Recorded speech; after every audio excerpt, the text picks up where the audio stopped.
All right, guys, welcome back. This is video 4 in the Creating Tests series, and we're going to take a look at creating our own questions.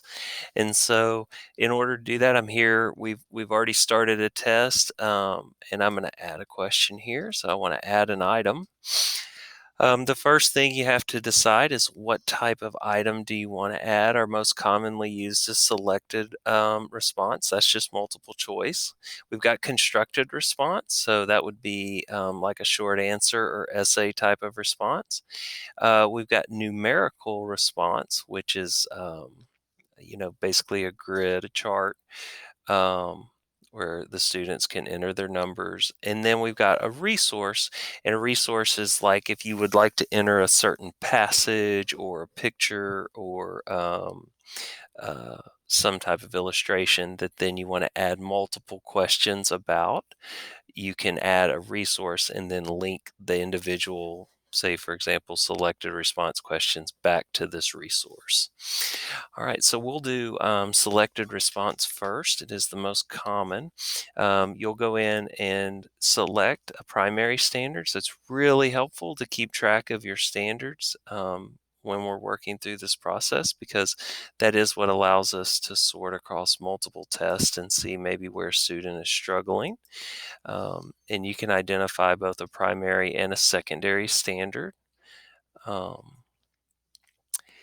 And then you can select the level of complexity as a 1, 2, or 3.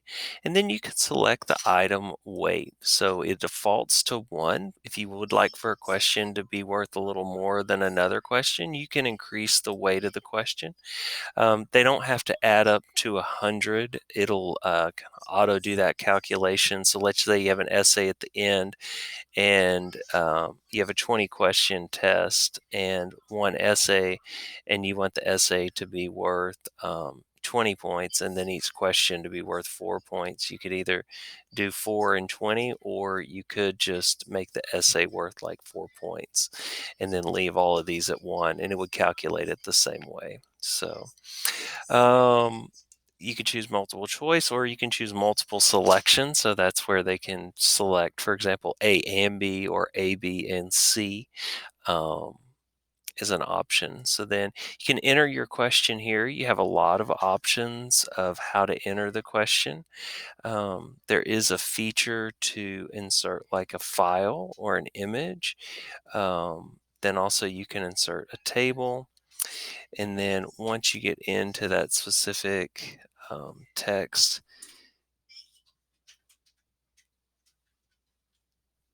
and then my favorite button, the insert math button, so you can choose from certain equations and fractions when you're entering those questions.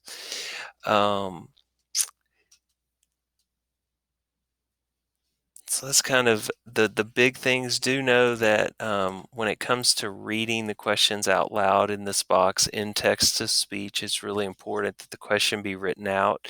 So for example, if you copy and paste a JPEG image in, um, the system will not know what to read out loud to students when that image comes up.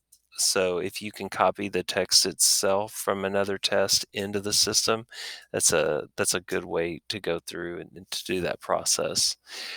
There is a place in the system where you can help, but that's for a different video, where you can go in and tell text to speech what to say. But I'll go through that in a different video. So you can then go in and add your responses. And you can produce a rationale. So there's an option in Aware for students to be able to see their how they did right after they take the test. And if you provide a rationale for why an answer is correct or incorrect, the rationale for their answer and why it was correct or incorrect will be provided for them. And then you put your response in, of course, right here. The one that's selected with the button, that is the answer that is considered correct.